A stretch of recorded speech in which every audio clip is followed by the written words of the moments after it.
الرجیم بسم اللہ الرحمن الرحیم الحمد للہ الذی ہدانا لہذا وما كنا لنهتدي لولا ان هدانا الله لقد جاءت رسل ربنا بالحق والصلاة والسلام سید والاکرام علی سید اسلم ما فی الوجود سر اللہ فی کل وجود نقطۃ داخرۃ الوجود صاحب لواء الحمد والمقام المحمود الخاتم لما سبق والفاتح لمن غلق المعلن الحق بالحق ابی القاسم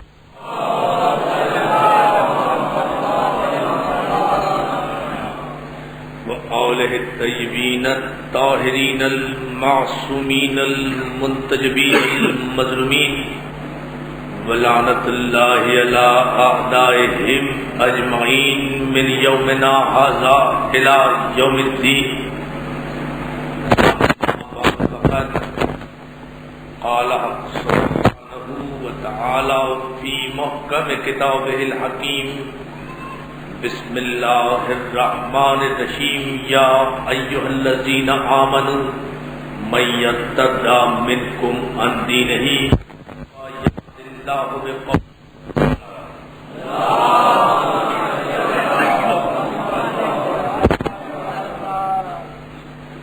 عزیزان محترم، عزاداران سید الشہداء، ماتمداران خاندان ابو طالب، ادا خان ابو طالب نے 1410 ہجری کے عشر محرم کی پہلی مجلس آپ کے ذوق آئے بھائی نام سے بھائی محمد والے محمد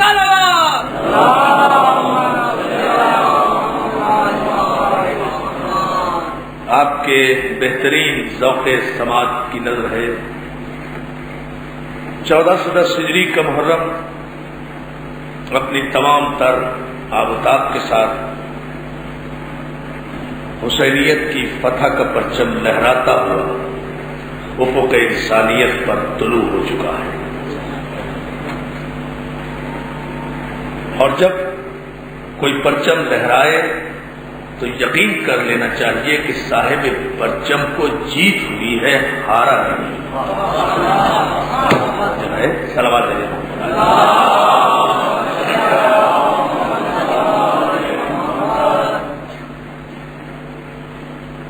یہ محرم اس اعتبار سے رضا خان ابو طالب میں زیادہ اہمیت کا حامل ہے. ایک تو طویل دور آمریت کے بعد جمہوریت کے دور کا پہلا محرم ہے. کیوں بھائی محمد حسین ایسے ہی ہے؟ اور دوسرے آپ حضرات کے لیے پیغام فخر اس محرم میں یہ بھی ہے کہ گزشتہ برس تک آپ جب اس رضا خان طالب میں آتے رہے تو یہ یقینی کیفیت نہیں تھی کہ یہ ہمارا ہے بھی یا نہیں. ان سال ماشاءاللہ ملک کی اعلیٰ ترین عدالتوں سے یہ فیصلہ ہو چکا ہے کہ یہ رضا خان ابو طالب ہے اور رہے گا.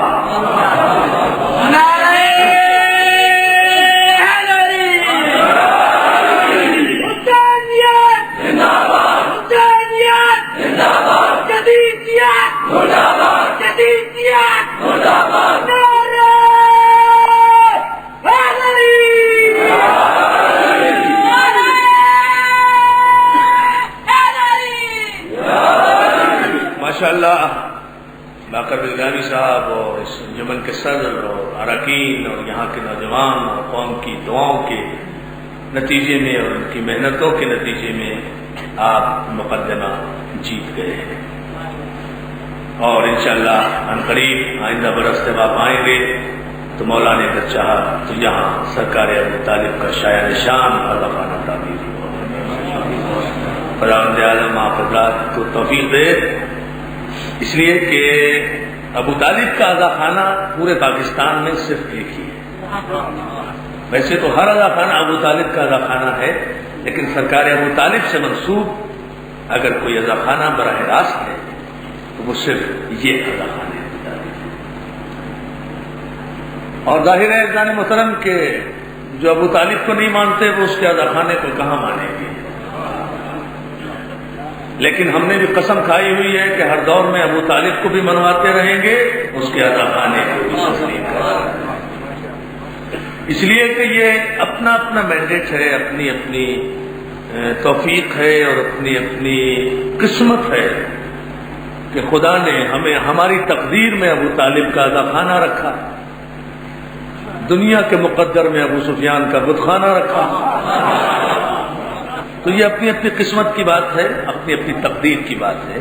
الحمدللہ کہ ہم اس اعلیٰ خانے کے جارو کش ہیں، ہم اس اعلیٰ خانے کے خادم ہیں، ہمیں فخر ہے کہ ہم اس اعلیٰ خانے کے خادم ہیں۔ عزیزان محترم، عشر محرم جب آتا ہے تو ہمارے لیے رزق حیات لے کر آتا ہے۔ بڑی توجہ، آج کی مجلس خالص تمہیدی ہوگی، میں زیادہ تفصیلی زحمت سماعت آپ حضرات کو نہیں دوں گا، کیونکہ آپ کو پتا ہے کہ میں طویل علالت کے بعد اٹھا ہوں اور ڈاکٹروں نے مجھے یہ اجازت نہیں دی کہ میں 2 مجالس سے زیادہ پڑھوں، لیکن اس کے باوجود بھی 4 مجالس مسلسل مجھے یکے بعد دیگرے پڑھنا پڑ رہی ہیں، لیکن یہ سوچ کر پڑھ رہا ہوں کہ جن کا ذکر ہے وہ خود محافظ ہے، وہ خود مدد فرمائیں گے۔ لیکن میں چاہوں گا کہ ذرا سا آپ حضرات کی توجہ، جس جذبہ ایمانی کے ساتھ آپ یہاں آتے ہیں اور اس اعلیٰ خانے میں تشریف رکھتے ہیں اور اس اعلیٰ خانے میں اجر رسالت کی ادائیگی کرتے ہیں، وہ جذبہ بذات خود اتنا محترم ہے کہ اس کی جزا سوائے جناب فاطمہ زہرا سلام اللہ علیہا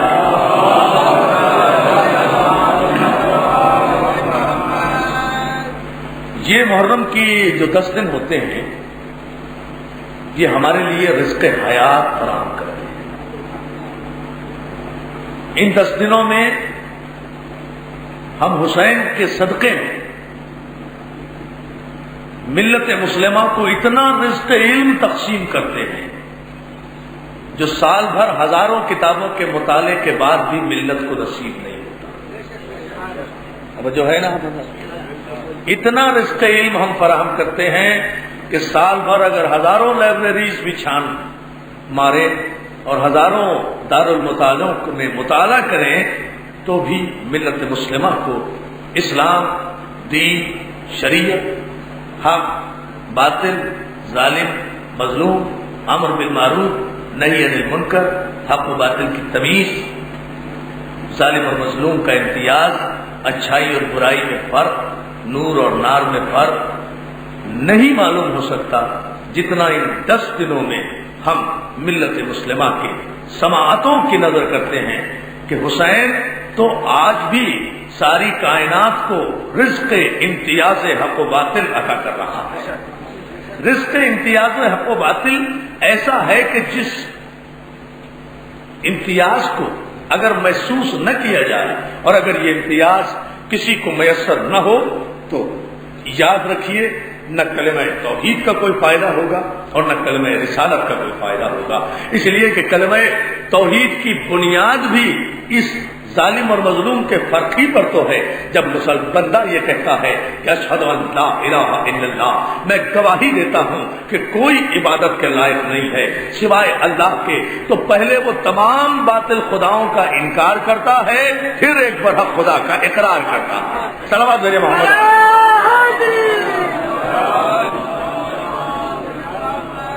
تمام باطل خداؤں کا پہلے انکار کرتا ہے کہ کوئی عبادت کے لائق نہیں ہے، کوئی پرستش کے لائق نہیں ہے، کوئی پوجا کے لائق نہیں ہے، کوئی سر جھکانے کے لائق نہیں ہے، کسی کی اطاعت نہیں ہے، کسی کی عبادت نہیں ہے، عبادت ہے تو صرف اللہ کی ہے۔ تو یعنی اسلام کے مزاج میں پہلے انکار ہے پھر اقرار ہے، اور الحمدللہ یہ شرف صرف ملت جعفریہ کو حاصل ہے کہ ہم پہلے انکار کرتے ہیں پھر اقرار کرتے ہیں۔ توجہ ہے نا جان محترم؟ بہت توجہ چاہوں گا آپ کی۔ اس عشرے محرم میں ہمارا جو موضوع گفتگو ہے وہ ہماری تاریخ ہے۔ ہم اس عنوان کے تحت تاریخ کے مختلف مرحلوں سے گزریں گے، تاریخ کے مختلف گوشوں سے گزریں گے انشاءاللہ اگر مولا کی مدد شامل حال رہی، اور اس میں یہ بتائیں گے کہ ہر ایک کو اپنی تاریخ پر فخر کرنے کا حق حاصل ہے۔ اگر تاریخ شاندار ہے تو فخر کرو، تاریخ اگر شاندار نہیں ہے تو شرمندہ ہو جاؤ، لیکن ہم علل اعلان اپنی تاریخ کو عنوان قرار اس لیے دے رہے ہیں کہ الحمدللہ ہماری تاریخ جس نور سے بھری ہوئی ہے، بہت توجہ جان محترم، ہماری تاریخ جس نور سے لبریز ہے، اس تاریخ نے تاریخ کے کسی موڑ پر بھی دنیا کے کسی انسان کے سامنے ہمیں شرمندہ نہیں کیا۔ توجہ ہے نا جان محترم؟ اصل میں ساری غلط فہمیاں تاریخ بینی کے غلط طریقہ کار کی وجہ سے ظہور پذیر ہوتی ہیں۔ لوگوں نے دو تاریخیں دیکھی ہیں، ایک وہ تاریخ جو بادشاہوں کے دربار میں لکھی گئی، بڑی توجہ اس تمیز پر، ایک وہ تاریخ جو بادشاہوں کے دربار میں لکھی گئی، ایک وہ تاریخ کہ جو بادشاہوں نے اپنے چشم و ابرو کے اشارے پر لکھوائی، ایک وہ تاریخ جس کا مورخ پہلے بادشاہ کے دربار میں بکا، پھر اس نے قلم اٹھایا، پھر اس نے اوراق لکھنے شروع کر دیے، اور علامہ ابن ابی الحدید معتزلی، پوری توجہ، یہ شارح نہج البلاغہ ہیں اور مسلمانوں کے بہت بڑے محدث اور مورخ اور مفسر ہیں، انہوں نے اپنی کتاب میں ایک واضح جملہ یہ لکھا ہے کہ تاریخ کی ابتدا اسلام میں اس زمانے سے ہوئی جس زمانے میں کہ اسلام میں اب ملوکیت اور بادشاہت کا آغاز ہوا، یعنی جب سے اسلام میں بادشاہت نے قدم جمائے تبھی سے تاریخ لکھی گئی۔ تو ظاہر ہے کہ بادشاہوں نے جتنی بھی تاریخیں لکھوائی ہوں گی اپنی مرضی کے مطابق لکھوائی ہوں گی، اپنی خواہش کے مطابق لکھوائی ہوں گی، وہ تاریخ حقائق کا مجموعہ تو نہیں ہوگی۔ ظاہر ہے کہ یہ تاریخ بادشاہوں نے اپنے فضائل میں لکھوائی ہوگی، اپنے مناقب میں لکھوائی ہوگی، اپنے مرتبے بڑھائے ہوں گے، اپنے شان کو میں اضافہ کیا ہوگا، اپنے آبا و اجداد کی شان میں اضافہ کیا ہوگا۔ اور اسلام کے پہلے انڈیپینڈنٹ بادشاہ نے جب پہلی تاریخ لکھوائی، اس تاریخ کا نام علامہ ابن ابی الحدید معتزلی لکھتے ہیں، اس تاریخ کا نام اخبار الماضیین رکھا گیا، گزرے ہوئے لوگوں کی خبریں۔ یہ تاریخ لکھی گئی، شام کا بادشاہ حکم دیتا رہا اور مورخ تاریخ مرتب کرتے چلے گئے، اور اس حکم کے ساتھ ساتھ تاریخ لکھی جاتی رہی کہ جتنے فضائل محمد و آل محمد کے ہیں وہ سب تاریخ سے نکال دیے جائیں، اور جتنے فضائل بادشاہ کے خاندان کے ہیں وہ سب تاریخ کا حصہ بنا دیے جائیں۔ نہ صرف تاریخ، بڑی توجہ دوستو، نہ صرف تاریخ لکھی گئی، اس انداز میں تاریخ بنائی گئی، تاریخ نویسی نہیں ہوئی بلکہ تاریخ سازی ہوئی۔ تاریخ لکھنا اور ہوتا ہے، تاریخ گھڑنا اور ہوتا ہے، تاریخ سازی اور ہوتی ہے۔ تاریخ اگر لکھی جاتی تو انصاف کے تقاضوں کے ساتھ لکھی جاتی، تاریخ اگر لکھی جاتی تو انصاف کے تمام تر تقاضے پورے کیے جاتے، لیکن تاریخ لکھی نہیں گئی، تاریخ بنائی گئی، تاریخ سازی ہوئی، تاریخ بادشاہ کے چشم و ابرو، پوری توجہ، چشم و ابرو کے اشارے پر لکھی گئی۔ ایک طرف تاریخیں اور روایتیں لکھی گئی، راوی خریدے گئے، روایتیں خریدی گئی، حدیثیں خریدی گئی،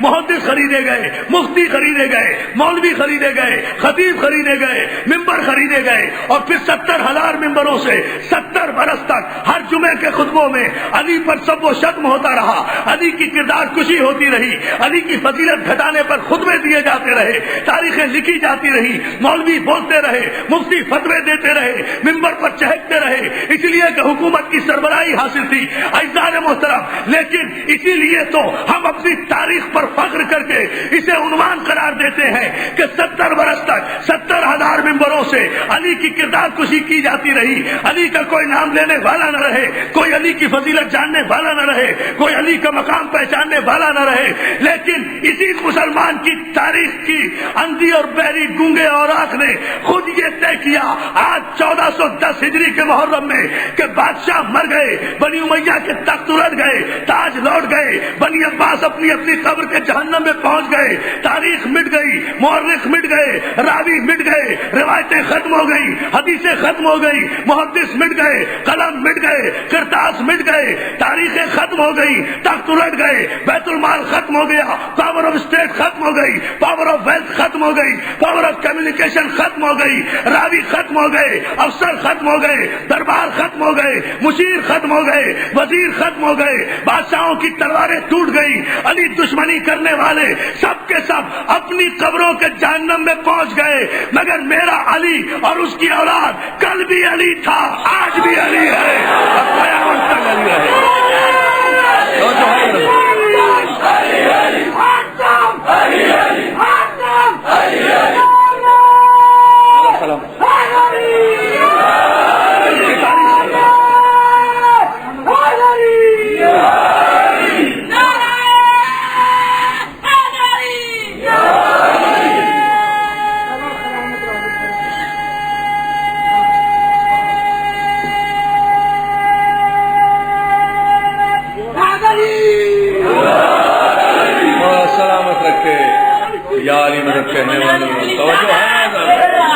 یہ ہے وہ منزل فکر کے جسے محسوس کرنا چاہیے کہ تاریخیں ختم ہو جاتی ہیں، علی باقی ہے، مورخ ختم ہو گئے، علی باقی ہے، تو پھر تسلیم کرنا پڑے گا نا کہ علی کہتے کسے ہیں؟ علی صرف ابو طالب کے بیٹے کا نام نہیں ہے، علی صرف کعبے میں پیدا ہونے والے کا نام نہیں ہے، علی نام ہے اس اقتدار الہی کا جو تاریخ کا محتاج ہے، نہ مورخ کا محتاج ہے، نہ راوی کا محتاج ہے، نہ روایت کا محتاج ہے، بلکہ تاریخ کو بھی اگر کبھی مضمون کی بھیک مانگنا ہے تو اسے علی کے دروازے پر سر جھکانا پڑے گا، عنوان نہیں ہے۔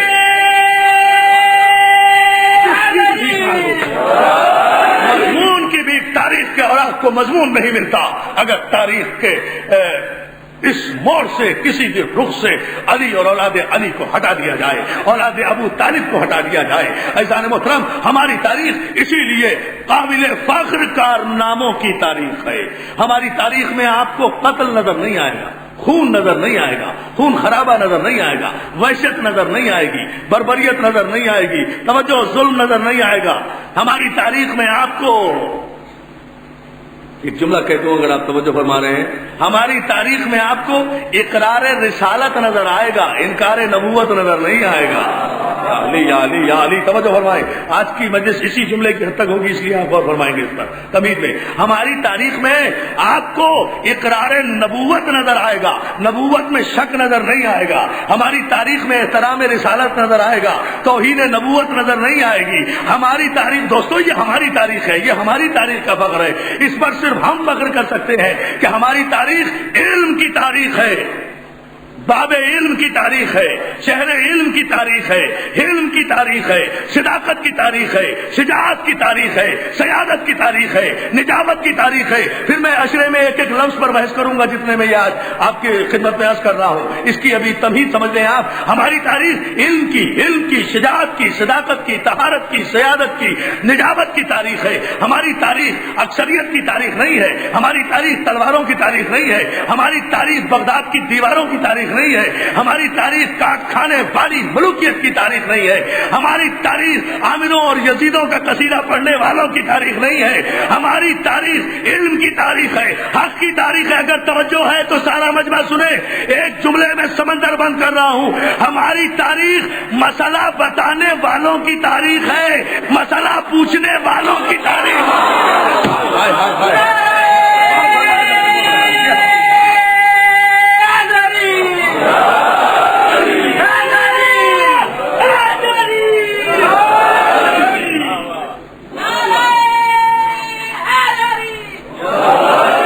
ہماری تاریخ مسئلہ پوچھنے والوں کی تاریخ نہیں ہے، مسئلہ بتانے والوں کی تاریخ ہے۔ ہماری تاریخ ہلاک ہونے والوں کی تاریخ نہیں ہے، ہلاکت سے بچانے والوں کی تاریخ ہے۔ ہماری تاریخ مشکلوں میں پڑنے والوں کی تاریخ نہیں ہے، مشکل کشائی کرنے والوں کی تاریخ ہے۔ ہماری تاریخ مظلوم کے ہاتھ باندھنے والوں کی تاریخ نہیں ہے، قاتل کے ہاتھ کھولنے والوں کی تاریخ۔ توجہ نہیں فرمائی آپ نے اس جملے پر عزیزان محترم، یہ وہ تاریخ ہے کہ جس پہ ہم فخر کرتے ہیں، اس لیے کہ یہ تاریخ درباروں میں پروان نہیں چڑھی، یہ تاریخ معصوم گھرانے سے امین سینوں کی طرف منتقل ہوئی۔ صلوات بھیجے نا محمد، معصوم گھرانے سے یہ تاریخ عزیزان محترم معصوم گھرانے سے امین سینوں کی طرف منتقل ہوتی ہوئی آئی ہے۔ اس تاریخ، ہماری تاریخ نے، ہم جن رہبروں کے ماننے والے ہیں، ہم جن معصومین کے ماننے والے ہیں، انہوں نے ہمیں تاریخ کے کسی موڑ پر شرمندہ نہیں کیا۔ جہاں بھی گئے فخر کے ساتھ گئے۔ کوئی کوشا تاریخ اسلام کا ایسا نہیں ہے جہاں محمد و اہل بیت محمد نے روشنی نہ ڈالی ہو۔ عزیزان محترم، اور پھر یہ بڑی عجیب بات ہے، لوگوں کی تاریخ دولت کی بیساکھی پر کھڑی ہوئی، ہماری تاریخ امامت کے سہارے یا علی کہہ کر لوگوں کی تاریخ حکومت کی بیساکھیوں پر کھڑی ہوئی، ہماری تاریخ علی کے سہارے کھڑی ہوئی۔ لوگوں کی تاریخ خزانوں کی بیساکھیوں پر کھڑی ہوئی، ہماری تاریخ بوریے پر بیٹھ کر مرتب ہوئی۔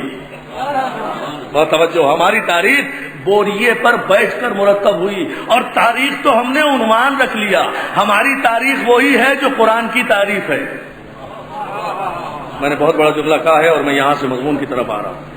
تاریخ تو ہم نے نام رکھا ہے، میں ورنہ یہ نام رکھا نہیں جا سکتا نا کہ ہمارا قرآن، ورنہ میں کہتا کہ ہمارا قرآن، لیکن میں نے کہا کہ ہماری تاریخ قرآن سے ہٹ کر نہیں ہے، ہماری تاریخ قرآن سے متصادم نہیں ہوتی۔ قرآن نے جو کچھ کہا وہ ہماری تاریخ بن گیا۔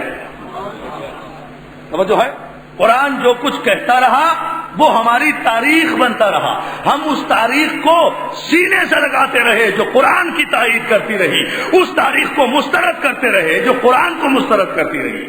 یہ ہمارا معیار رہا ہے، یہ ہمارا ماضی رہا ہے، اور ہم ان 1400 برسوں میں، میں انشاءاللہ آئندہ مجالس میں یہ تفصیلات عرض کروں گا کہ کہاں کہاں سے ہماری تاریخ گزری، کس کس مرحلے سے یہ تاریخ گزر کر الحمدللہ آج یہ اداخانے سجے ہوئے ہیں۔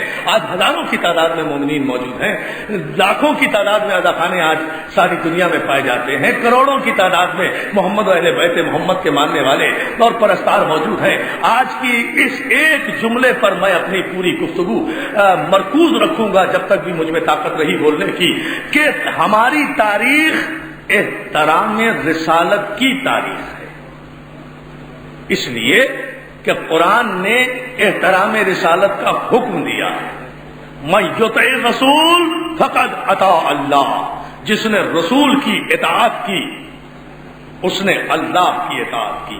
قرآن نے حکم دیا، قل ان کنتم تحبون اللہ فاتبعونی یحببکم اللہ ویغفر لکم ذنوبکم واللہ غفور رحیم۔ سورہ مبارک آل عمران میں ارشاد ہوا، حبیب ان کلمہ پڑھنے والوں سے کہو کہ اگر تم اللہ کی محبت کے دعوے میں سچے ہو تو پھر میرا اتباع کرو، میرا اتباع کرو۔ ہم نے پیغمبر کا اتباع کیا۔ ایک جملہ ہے ذرا سا علمی ہے، آپ اس میں گھبرائیے گا نہیں، اطاعت اور اتباع کا فرق ذرا سا واضح کر دوں تاکہ بات سمجھ میں آ جائے۔ دوستو، اطاعت کے معنی اور ہیں، اتباع کے معنی اور ہیں۔ اطاعت کا معنی ہے اوبے کرنا، فرما برداری کرنا۔ میں نے کچھ کہا، میرے کسی چھوٹے بھائی نے اس حکم کی تعمیل کی، یہ ہے اطاعت۔ لیکن اتباع کے معنی ہے فالو کرنا، پیروی کرنا، اور پیروی قول کی نہیں ہوتی، فعل کی ہوتی ہے۔ وہی توجہ، ایک عجیب سا جملہ ہے اور ایک عجیب سی بات کہوں گا۔ پیروی قول کی ہوتی ہے، ہم کہیں پانی پلا، آپ پانی پلا دیں، جو قول کی پیروی ہوئی، میرے فعل کی پیروی کا نام اتباع ہوگا۔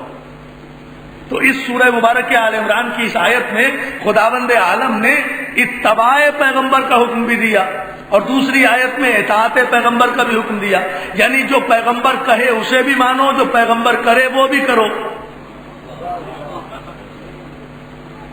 بات ابھی سمجھ میں نہیں آئی، پھر سمجھیں اسے۔ دو رخ دکھاؤں گا اتباع کے۔ جو پیغمبر ارشاد فرمائیں اسے تسلیم کرو، یہ ہے قول، یہ ہے اطاعت۔ جو پیغمبر کہیں اسے تسلیم کرتے جاؤ بلا چور و چرا۔ اتباع کیا ہے؟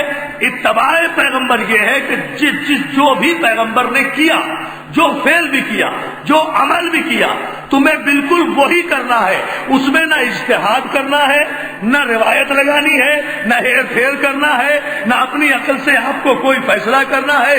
جو پیغمبر نے کیا، جس طرح پیغمبر نے کیا، اسی لیے پیغمبر نے اس دنیا سے جانے سے پہلے قول بھی پیش کیا، فعل بھی پیش کیا، ورنہ ہمیشہ یہ رہا ہے کہ کبھی پیغمبر نے قول کہا تو فعل نہیں دیا، فعل کہا تو قول نہیں کہا۔ لیکن حج آخر سے واپسی پر میدان غدیر خم میں جب پیغمبر پہنچے ہیں تو 1,34,000 کے مجمع کو روک کر، صحابہ کرام کو روک کر، یا ایھا الرسول بلغ ما انزل الیک من ربک فإن لم تفعل فما بلغت رسالتہ، حبیب پہنچا دو، اگر تم نے نہ پہنچایا تو ہم یہ سمجھیں گے کہ تم نے کوئی پوری توجہ کار رسالت انجام نہیں دیا۔ تو دوستو یہ واحد مقام ہے کہ جہاں ایک ہی وقت میں پیغمبر نے اطاعت کا بھی حکم دیا، اتباع کا بھی حکم دیا۔ پیغمبر نے قافلے کو روکا، قافلے میں سے واقعہ آپ کا سنا ہوا ہے وہ نہیں پڑھنا، ایک جملہ اتباع کا سمجھا رہا ہوں۔ قافلے میں سے ابو طالب کے بیٹے علی کو اٹھایا، علی کو اپنے ہاتھوں پر بلند کیا، بلند کر کے اپنی زبان سے کیا کہا؟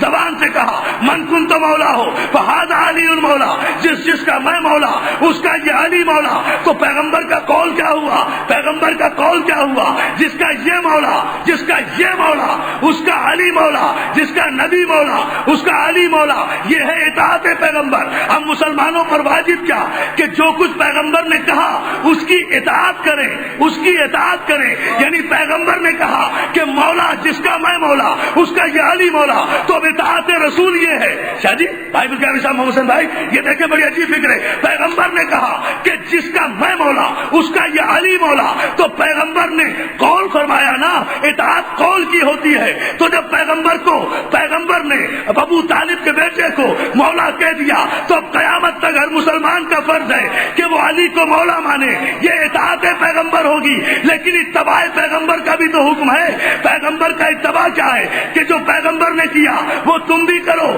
تو دوستو پیغمبر کے قول کی اطاعت تو یہ ہے کہ ہر دم مولا مولا کہتے رہو، اور پیغمبر کا اتباع یہ ہے کہ پیغمبر نے میدان غدیر خم میں صرف کہا نہیں بلکہ علی کو اٹھایا ہاتھوں پہ بلند کر کے۔ اب اتباع پیغمبر قیامت تک یہ ہے کہ جسے پیغمبر جھکا دے اسے تم جھکا دو، جسے پیغمبر اٹھا دے جسے بلند کر دے اتباع پیغمبر۔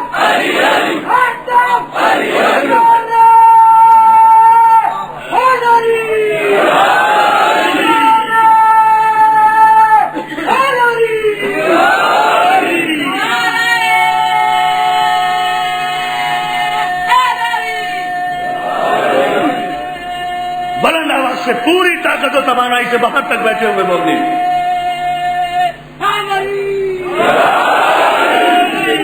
وہ جو ہے نا بھائی قول کیا ہوا؟ قول یہ ہے کہ من کن تو مولا، فعل یہ ہے کہ بلند کیا۔ اب اتباع پیغمبر کیا ہے کہ جسے پیغمبر بلند کرے اسے بلند کرو۔ پیغمبر کے بلند کو پست کرنا ظلم، پیغمبر کے پست کو بلند کرنا ظلم۔ کاش میں اس جملے کی تہ تک آپ کو پہنچا سکتا۔ فلسفے کی زبان یہی ہے، منبر کے آداب یہی ہے۔ پیغمبر نے علی کو بلند کیا، تو اتباع پیغمبر کیا ہے؟ اس وقت تک مسلمان اللہ کا دوست نہیں ہو سکتا۔ قرآن کی آیت کی روشنی میں میرے حبیب جب تک فاتبعونی تیرا اتباع نہ کرے، تیرا اتباع بھی کرنا ہے، تیری اطاعت بھی کرنا ہے۔ اچھا دنیا یہ کہے کہ صاحب ٹھیک ہے ہم رسول کو دیکھتے رہے، اتباع کرتے رہے، رسول نے نماز پڑھی جیسے انہوں نے پڑھی ہم بھی پڑھ رہے ہیں، انہوں نے قیام کیا ہم نے بھی قیام کیا، اتباع ہے۔ انہوں نے قعود کیا ہم نے بھی قعود کیا، انہوں نے سجدہ کیا ہم نے بھی سجدہ کیا۔ وہ جو ہے انہوں نے ہجرت کی ہم نے بھی ہجرت کی، انہوں نے جنگ کی ہم نے بھی جنگ کی، وہ میدان میں گئے ہم بھی گئے، جیسے جیسے رسول کرتے رہے ہم بھی کرتے رہے۔ تو کیا اتباع رسول کا حق پورا ہو گیا؟ تو رسول تو سوتے بھی تھے۔ بڑی ایک عجیب سی بات کہنے جا رہا ہوں میرا آپ بھائی، اتباع تو رسول کا زندگی کے ہر شعبے میں کرنا ہے نا۔ جاگو رسول کی طرح، سو رسول کی طرح، اٹھو رسول کی طرح، بیٹھو رسول کی طرح، نماز پڑھو رسول کی طرح، روزہ رکھو رسول کی طرح، حج کرو رسول کی طرح، ارکان ادا کرو رسول کی طرح، زندگی گزارو، یہی ہے نا اتباع رسول۔ تو چلیے سارے اقدامات تو آپ کر لیں گے اتباع رسول، سونے میں اتباع رسول کیسے کریں گے؟ سونے میں آپ میرا اتباع نہیں کر سکتے، سونے میں خود اپنا اتباع نہیں کر سکتے.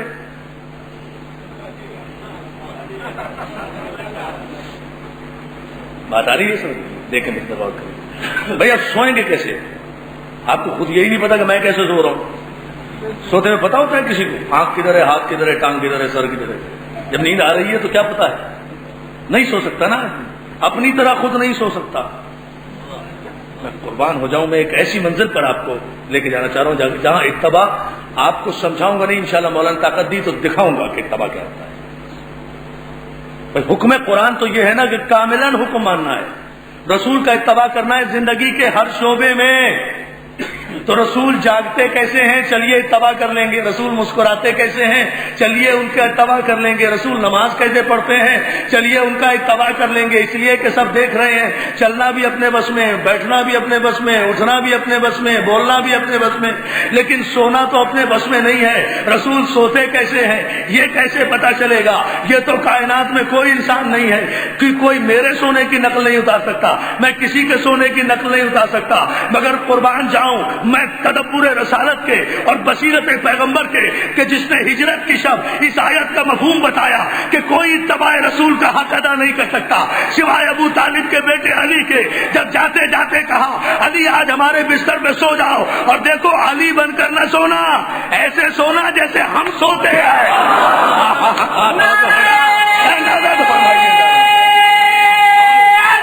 عجیب منظر. مولا آپ کو سلام. مل کر صلوات بھیجنے محمد والے محمد.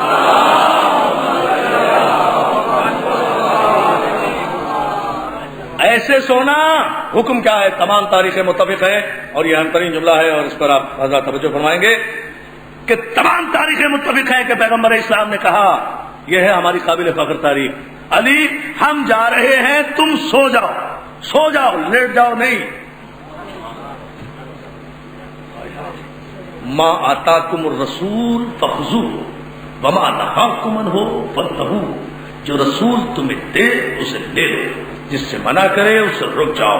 اطاعت مطلقہ رسول کی یہ ہے. تو اب رسول کا حکم ہے کہ سو جاؤ, لیٹ جاؤ نہیں. لیٹنے کے لیے تو کسی کو بھی کہہ سکتے تھے, سارے لیٹنے کے بادشاہ تھے, ہے نا. لیٹنے کا مسئلہ نہیں تھا, مسئلہ ہے سونے کا کہ سو. بستر پہ علی ہم جا رہے ہیں تم سو جاؤ. عجیب کریٹیکل سچویشن ہے بھائی. کافروں نے مشورہ کیا ہے آپس میں, 40 قبیلے تیار ہوئے ہیں, 40 تلواریں تیار ہوئی ہیں, ایک رسول ہے اس کو قتل کرنا ہے, اور اس کے بعد گھر کا گھیراؤ کیا ہے, اور اس کے بعد رات کو سوتے میں قتل کرنا ہے, بستر پہ قتل کرنا ہے. اللہ حکم دیتا ہے کہ یہ منصوبہ بنایا گیا ہے, تم ہجرت کر جاؤ, علی کے بستر پہ سلا جاؤ. مگر علی کو کہتے ہیں کہ سو جائے. ہم لوگ کہتے ہیں صاحب علی سوئے کیسے اتنی تلواروں کے سائے میں؟ کسی کو نیند آ سکتی ہے؟ کراچی میں 22 ڈکیتیاں پڑ جائیں تو رات کو لوگ جاگتے رہتے ہیں, ہے نا, ہوتا ہے نا. پچے جائے کہ علی جو چاروں طرف سے گھر گھرا ہوا ہے دشمنوں میں, قاتلوں میں برہنہ تلواریں, اکیلے تنہا. رسول رحمت بھی ہجرت کر کے چلا گیا, ساتھ بھی کوئی نہیں, پھر بھی اطمینان سے, اور سونا بھی ہے, کروٹ بھی نہ لینا علی, چادر کا پلو اٹھا کے بھی نہ دیکھنا. دیکھیں بہت تدبر سے سنیں اس مسئلے. علی تمہیں سونا ہے, اور دیکھو سونا بھی ہے نبی بن کر. آپ اس جملے کی قدر نہیں کرتے. علی تمہیں سونا ہے نبی بن کر. آج تمہیں نبوت کا بھیس بدلنا ہے, جاگنے میں نہیں. صلوات بھیجتے ہیں محمد آل محمد کا.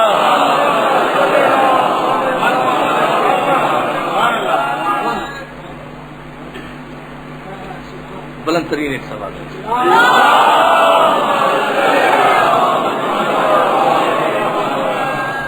علی آج تمہیں بھیس بدلنا ہے کس کا؟ نبوت کا. آج تمہیں ہمارے بستر پر نبی بن کے لیٹنا نہیں ہے, سونا ہے. ہم جس طرح سوتے ہیں بالکل ایسے ہی سونا ہے. خبردار کسی کروٹ میں بھی فرق نہ آئے. ورنہ ہجرت کا مقصد فوت ہو جائے گا ایک لمحے کے لیے بھی. اب اس میں مجھے کسی دلیل کی کیا ضرورت ہے؟ خود کافروں کا تمام رات یہ بستر پر دیکھنا کہ علی نہیں نبی سو رہا ہے، خود اس بات کی دلیل ہے کہ ابو طالب کا بیٹا آج علی تھا ہی نہیں، آج نبی بن کے ایسا سویا کہ روزمرہ کے دیکھنے والے نہیں پہچان سکے. تو جس کے سونے کے اتباع رسالت کی گواہی کافر دے، شریعت میں اسے معصوم کہا جاتا ہے. یہ ہے مسئلہ.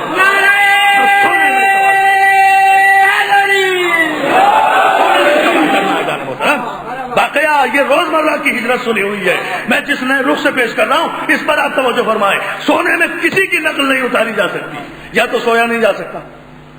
بھئی اگر میں یہ دیکھوں کہ بھائی محمد حسین دھنجی صاحب دائیں کروٹ میرے ساتھ کافی دن سوئے ہیں، میں نے انہیں سوتے ہوئے دیکھا، یہ سو رہے ہیں دائیں کروٹ سوتے ہیں، دائیں کروٹ سوئیں گے، دائیں رخسار کے نیچے دایاں ہاتھ ہوگا. مجھے پتا ہے کہ کس طرح سوئیں گے، کھراٹے کیسے لیں گے، ہے نا مجھے معلوم. تو میں جاگتے ہوئے تو ان کی نقل اتار سکتا ہوں، لیکن اگر خود ہی سو گیا تو مجھے خود ہی نہیں پتا میں کیسے سو رہا ہوں. اندازہ تو فرمائیے نا. مجھے خود ہی یہ علم نہیں کہ میں کیسے سو رہا ہوں تو میں ان کی نقل کیسے اتاروں گا، کیسے پتا چلے گا؟ عزیزان محترم، علی بستر پر اگر نہیں سوتے تو حکم رسالت کی خلاف ورزی ہے، اس لیے کہ حکم سونے کا ہے. اگر جاگتے ہیں تو حکم رسالت کی خلاف ورزی، اگر سو جائیں تو کیا پتا علی کو کہ پیغمبر کی کروٹ کیسی تھی، انوٹ کیسی تھی، شکن کیسی تھی، سوتے کس طرح تھے، اس طرح حد کیسے فرماتے تھے، تکیہ کیسا ہوتا تھا، چادر کیسی ہوتی تھی، رسول کا بستر، رسول کا تکیہ، اطمینان کی چادر، اطمینان کی چادر. سو بھی گئے علی. آج علی سوئے، بھائی توجہ، علی سوئے ہیں اور اس اطمینان سے سوئے ہیں کہ کافروں اگر تمام رات تم پہچان بھی جاؤ کہ میں علی ہوں یا نبی تو مجھے ابو طالب کا بیٹا نہ کہنا. ساری رات مغالطے میں رہے، جب تک چادر سے پلو نہیں ہٹایا، چہرے سے چادر نہیں ہٹائی، اس وقت تک کوئی پہچان نہیں سکا کہ یہ علی ہے یا نبی.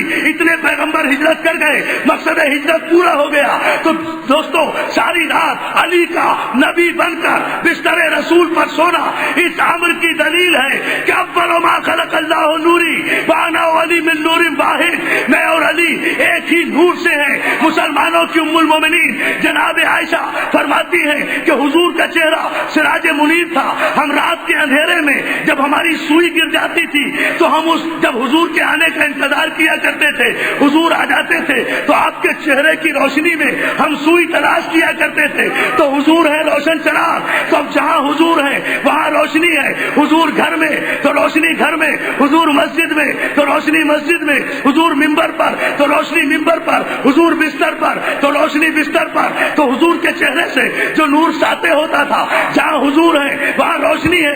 یہ کافروں کا تمام رات علی کو نبی سمجھنا کیا اس بات کی دلیل نہیں ہے کہ انا علی من نور واحد؟ ایک چراغ چلا گیا، روشنی میں فرق نہیں آیا.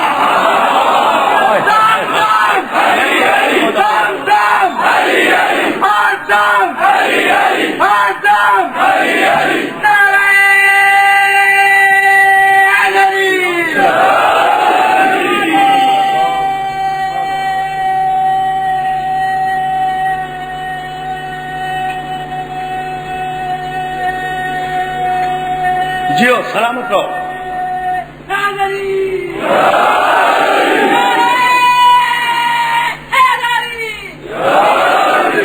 دوستو ظاہر ہے کہ روشنی تو باقی رہی ہوگی نا. بستر کی روشنی میں نور میں کوئی فرق نہیں آیا ہوگا، اور روشنی میں بھی فرق ہوا کرتا ہے. یہ راڈ ہے، اس کی روشنی اور ہے، یہ بلب ہے، اس کی روشنی اور ہے، وہ ٹیوب لائٹ ہے، اس کی روشنی اور ہے. ہر ایک کے وولٹیج میں بھی فرق ہوتا ہے. اگر آپ روڈ دیکھ کر گئے ہیں اور وہاں کل یہاں ٹیوب لائٹ جلی ہوئی ہو، آپ دور سے کہہ دیں گے کہ روڈ چلا گیا ہے. توجہ تو کریں، روڈ چلا گیا ہے، ٹیوب لائٹ باقی ہے.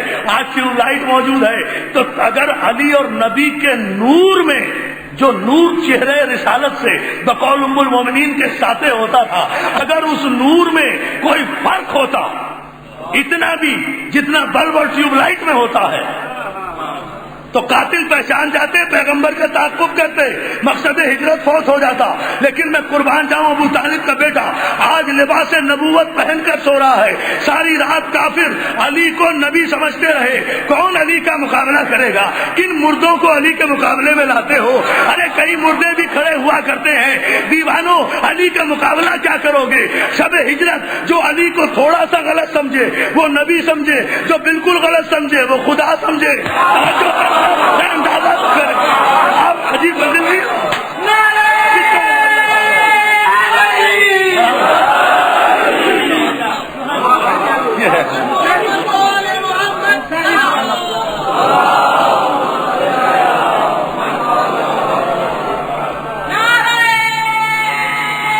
ہے بھائی مولا. جو کچھ غلط سمجھے وہ نبی سمجھے، جو بالکل غلط سمجھے وہ خدا سمجھے، اور جو ہماری طرح علی کو صحیح سمجھے پھر ان کی منزلت کو کوئی اندازہ ہے؟ صلوات دے دیں آپ محمد. ہم صحیح سمجھے،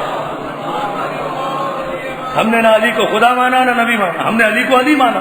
بھائی علی میں کوئی علی میں کی فضیلت میں کوئی کمی ہو تو کوئی اضافہ کرے نا. توجہ ہے نا اجازت مطلب.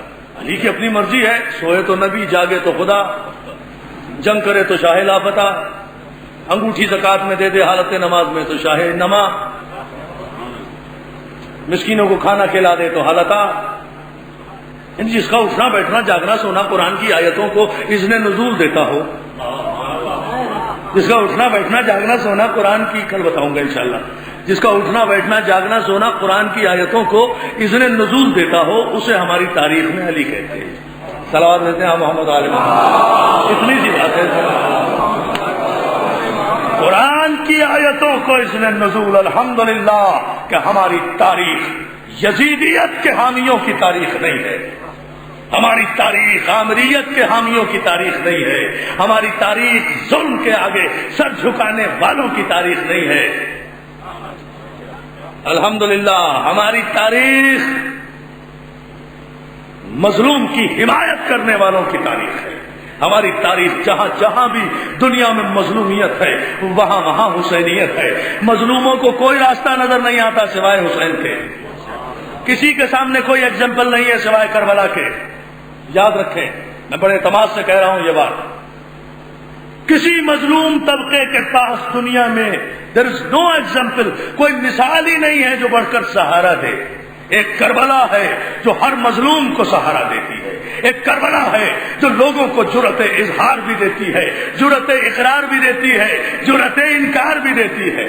عزیزان محترم یاد رکھیں، کربلا نام ہے اس تاریخ کا، کربلا نام ہے اس تاریخ کا کہ جہاں بڑے بڑے پہنچے ہوئے ولیوں کو یہ کہنا پڑا کہ حق کے بنا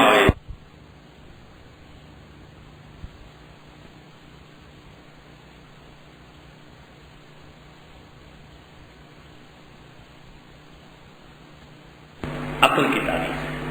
اور اس تاریخ کا آغاز آج یکم محرم کو ہو رہا ہے. یہ عقل کی تاریخ ہے، حماقتوں کی تاریخ نہیں ہے کہ یوم شہادت بھی منا رہے ہیں اور خوشی کا پیغام بھی دے رہے ہیں. بھئی اگر کسی کی شہادت ہے، کسی کی وفات ہے تو غم مناؤ. یہ ہے پیمانہ عقل کی تاریخ، عقل کے تقاضے. عزیزان محترم الحمدللہ کہ ہم محرم کا استقبال آنسوؤں کے ساتھ کرتے ہیں.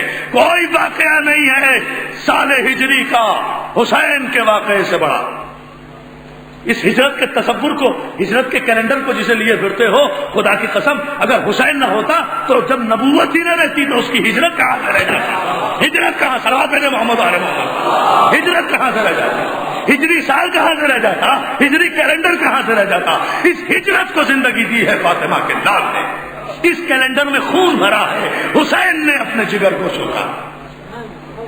انسان شناسی کا تقاضا ہے کہ جب ہجری کا سال نمودار ہو تو حسین کے دربار میں حاضری دیا کرو. حسین تمہارا محتاج نہیں ہے، تم حسین کے محتاج ہو. اگر ثابت کرنا چاہتے ہو کہ تمہارا یزید کے شجرے نسب سے کوئی تعلق نہیں ہے تو حسین ہی بنو. حسین کے دربار میں، حسین کے آستانے میں. حسین 10 دن حسین کے غم میں رو گے تو سال بھر غم حسین کے علاوہ کوئی غم نہیں ملے گا۔ دوستو خوش نصیب ہیں وہ جو اس سال ہجری کا آغاز، نوٹ کریں میرے لکھنے والے اس جملے کو، خوش نصیب ہیں وہ لوگ جو اس سال ہجری کا آغاز غم سے کرتے ہیں۔ یہ آنسو فاطمہ زہرا کی امانت ہے، یہ آنسو خاتون جنت کی امانت ہے، یہ ہماری آنکھیں ہماری نہیں ہیں، امانت ہے فاطمہ زہرا کی، اور ان آنکھوں میں جو اشک ہے یہ ہمارے نہیں ہیں، یہ امانت ہے رسول کی اس بطول بیٹی کی، جس نے باپ کی قبر پر آ کر کہا بابا آپ کے بعد مجھ پر اتنے مصائب پڑے کہ اگر دنوں پر پڑ جاتے تو سیاہ راتوں میں پڑتی، صبت علی مصائب لو انہا، بابا اتنے مصائب پڑے کہ اگر دنوں پر پڑ جاتے تو سیاہ راتوں میں تبدیل ہو جاتی۔ دوستوں میں آج ایک جملہ پوچھوں آغاز مجلس میں، پہلی محرم ہے نا، ایک جملہ پوچھنا چاہتا ہوں۔ دیکھیے صبر اور شکر کی منزلیں ہوتی ہیں، شاہ جی میرا صبر کچھ اور ہے، آپ کا صبر کچھ اور ہے، آپ کا صبر کچھ اور ہے، ایک متقی کا صبر کچھ اور ہے، ایک فقیہ کا صبر کچھ اور ہے، ایک عالم کا صبر کچھ اور ہے، ایک نمازی اور پرہیزگار، ایک عابد شب زندہ دار کا صبر اور ہے، ایک ولی کا صبر اور ہے نا، صبر کے درجے ہیں نا، جتنا ایک ولی صبر کر سکتا ہے میں نہیں کر سکتا، لیکن ان سب کے صبر سے زیادہ صبر ہے فاطمہ زہرا کا صبر، ان سے زیادہ تو صابرہ کوئی نہیں ہوگا، کائنات میں کوئی نہیں گزرا ہوگا۔ اس جیسی صابرہ بی بی اگر اپنے باپ کی قبر پر آ کر شکوہ کرتے اپنے مصائب کا، تو پھر مصائب کی انتہا سمجھو کہ کیا گزر گئی ہوگی جو بی بی نے شکوہ کیا، اور یہ سوچ سوچ کے روتے رہو۔ کسی معمولی آدمی نے شکوہ نہیں کیا، صبر کی پروردگار بی بی ہے یہ، کیا جملہ میں نے میرے زبان سے نکلا، یہ صبر کی پروردگار ہے، کوئی معمولی مصیبت پر اس نے شکوہ نہیں کیا ہوگا، کوئی بہت ہی بڑی قیامت گزر گئی ہوگی جو تاریخ نے ہم تک نہیں پہنچائی۔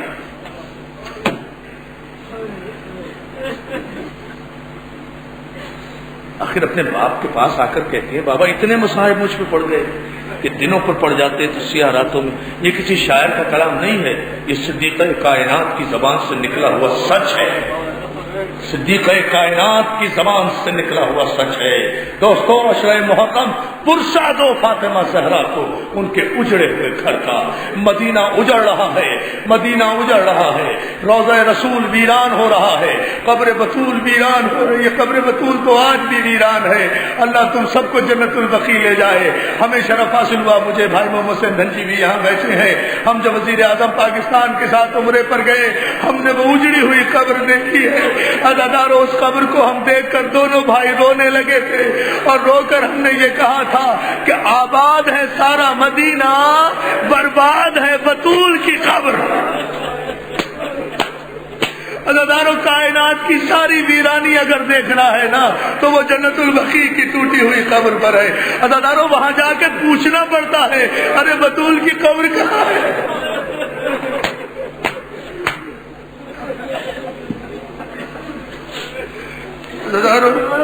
جس مقام پر ہم مدینے میں گئے ہیں ہمیں قدم قدم پر بطول کا گھرانہ یاد ہے، جس جگہ گئے ہیں، ہاں میری جان، ہاں میرے بھائی، میں پھر پڑھتا ہوں، آباد ہے سارا مدینہ، برباد ہے رسول کی بیٹی کی قبر۔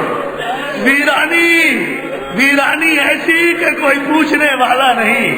ارے گناہگار کلمہ پڑھنے والوں کے سونے کے محلوں میں ہم ٹھہرے ہیں جا کر، مگر عزادارو بطول کی قبر پر اتنا ویرانہ معلوم ہوتا ہے بطول آج بھی غریب ہے۔ خدیجۃ الکبریٰ کی بیٹی جس کی ماں کی دولت کے صدقے میں لوگوں کے پاکے ٹوٹے، میری جان ہاتھ نہ جو سنتا چاہ مولا تجھے سلامت رکھے، کوئی غم نہ دے۔ خدیجۃ میں پڑھا، کوئی جلدی نہیں، خدیجۃ الکبریٰ کہ آخر اتنی بڑی تعداد میں سننے آ رہے ہو، مولا تمہیں سلامت رکھے۔ خدیجۃ الکبریٰ کی بیٹی جس کی ماں کی دولت کے صدقے میں اربوں کے فاقے ٹوٹے ہیں، اس بیٹی کی قبر کا حال یہ ہے عزادارو کہ پہچانی نہیں جاتی، اندھیرا ہے، سناٹا ہے، تاریکی ہے، ویرانی ہے، مگر عزادارو آج اسی قبر پر حسین آیا ہے۔ مجلس تو مکمل ہو گئی دوستو، مگر میں آپ کے آنسوؤں کو دیکھ کر دو جملے بڑھا رہا ہوں۔ سناٹا ہے، ویرانی ہے۔ آج سن 60 ہجری 28 رجب کو حسین اسی قبر پر آیا ہے۔ حسین ماں کی قبر پہ بہن کے ساتھ آیا۔ سن لیں گے آپ جملہ؟ آپ برداشت نہیں کر سکیں گے۔ مولا آپ کو ہمت دے سننے کی، مجھے پڑھنے کی طاقت۔ تو ایک جملہ سن لیجئے، اور جب زور زور سے رو نا تو دعا مانگ لینا۔ میرا دعویٰ ہے بطول کا واسطہ دے کر روتی ہوئی آنکھوں سے جو دعا مانگو گے قبول ہوگی میرے بھائی۔ بطول مسترد نہیں کرے گی، ابو طالب کے ادا خانے میں بیٹھے ہو۔ میرا جملہ سن لو، دونوں بہن بھائی بطول کی قبر پر سلام آخر کے لیے آئے۔ حسین نے ماں کی قبر کو آغوش میں لیا۔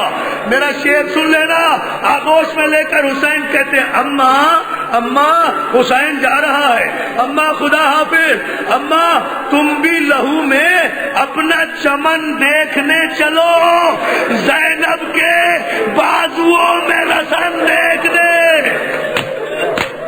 چلا کرو نا ماں سمجھا حسین نے آ کر ایک دعا کی ہے، اماں تم بھی لہو میں اپنا چمن دیکھنے چلو، اماں زینب کے بازوؤں میں رسن دیکھنے چلو۔ عزادارو جملہ سنو گے، حسین کہتا ہے اماں اماں حسین سلام آخر کے لیے آیا، اماں حسین اب مدینے واپس نہیں آئے گا، اماں دعا کرنا نانا سے کیا ہوا وعدہ پورا کروں، اماں دعا کرنا کہ جب اکبر کے سینے سے برچھی نکالوں تو میرے صبر میں کمی نہ آئے، اماں دعا کرنا جب اصغر کا تیر کھینچوں تو میرے صبر میں کمی نہ آئے، اماں دعا کرنا جب عباس کے بازو اٹھاؤں میرے صبر میں کمی نہ آئے۔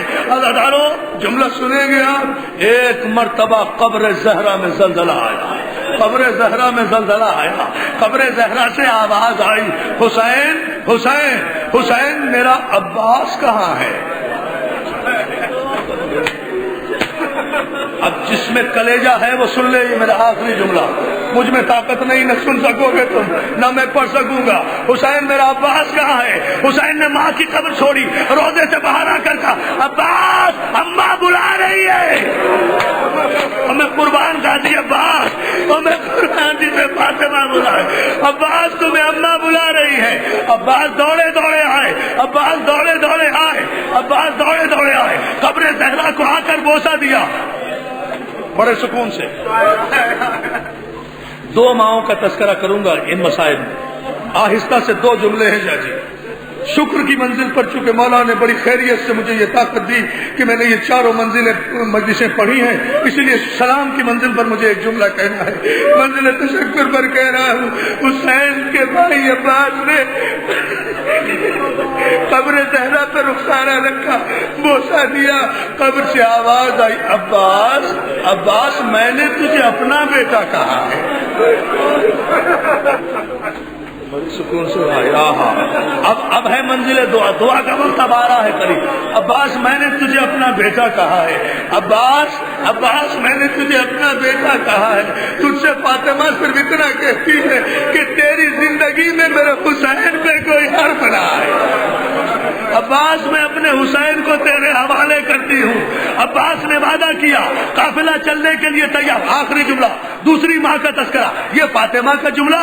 اب ایک جملہ اور سن لو، قافلہ روانہ ہوا، ابھی قافلہ چند قدم چلا تھا کہ ایک مرتبہ عباس نے مڑ کر دیکھا، جناب ام البنین عصا کا سہارا لیے ہوئے، فاطمہ صغرا کو لیے ہوئے قافلے کے پیچھے آ رہی ہے۔ عباس نے آواز دی آقا قافلہ روکو، ماں ڈیوڑی سے باہر آ گئی، فاطمہ صغرا ڈیوڑی سے باہر آ گئی، قافلہ رکا۔ پتہ نہیں میں پڑھ سکوں گا یہ جملہ، میں سلام کے لیے پڑھ رہا ہوں، مجھے سلام بھیجنا ہے اپنی شہزادی پر۔ قافلہ رکا، حسین گھوڑے سے اترے، جناب ام البنین کے قریب آئے۔ جناب ام البنین اپنی ضعیفی کے عالم میں ہاتھوں کو جوڑ کر کہتی ہیں بیٹا تو میرا بیٹا نہیں ہے، میرا امام ہے، اور میں قربان غازی تیری ماں ہے۔ ام البنین تجھ پہ ہمارا سلام۔ عباس کی عباس جزاک اللہ، کیا پرسہ دے رہے ہو، کیا تاریخی مجلس ہو رہی ہے. عباس کی ماں تجھ میں ہمارا سلام. حسین تو میرا امام ہے. نہیں اماں آپ میری ماں ہے. حسین کہتے امام ہو تو ایسا، ماں ہو تو ایسی. ماں حسین کہتے ہیں ماں آپ میری ماں ہے. حسین ایک عرض لے کر آ رہی، تو جا رہا ہے، مجھے تھوڑی دیر کے لیے عباس دے دے. اگر سمجھ گئے تو آنسو نہ روکو، مجھے پڑھنے کی ضرورت نہیں ہے. میں نے نہیں پڑھا آج سے پہلے مصائب میں یہ جملہ پہلی محرم کو پہلی مرتبہ پڑھ رہا ہوں سلام کے لیے. دوستو ابھی مولا نے ممبر پہ عطا کیا ہے تو پڑھ رہا ہوں. دوستو حسین کہتے اماں کیا مطلب؟ کہا تھوڑی دیر کے لیے مجھے عباس دے دے، میں اس سے ایک بات کر کے ابھی واپس بھیج دیتی ہوں. حسین نے اجازت دی، عباس ماں کے ساتھ جاؤ. عباس نے امام سے اجازت لی، ماں کے ساتھ آئے. آگے آگے ماں، پیچھے پیچھے عباس. چلتی چلتی روضہ رسول کے قریب آئی، روضہ رسول کے اندر داخل ہوئی، قبر نبی پر بیٹھ گئی. کہا عباس بیٹھ جا. عباس بھی بیٹھ گیا. ام البنین بھی بیٹھ گئی. ام البنین کہتی ہے عباس جی اماں. عباس جی اماں. عباس یہ کیا ہے؟ سن لو گے، کر لو گے برداشت؟ میں بھی چاہے مر جاؤں یہ جملہ کہتے کہتے، لیکن ضرور یہ جملہ کہوں گا تمہارے آنسوؤں کی نظر. دعا مانگ لینا جو دعا تمہیں کرنا ہے، وعدہ کرتا ہوں پورا کریں گے مولا. عباس یہ کیا ہے؟ عباس کہتے ہیں یہ رسول اللہ کی قبر ہے. کہ اپنا دانا ہاتھ قبر رسول پہ رکھ. عباس نے دانا ہاتھ قبر رسول پہ رکھا.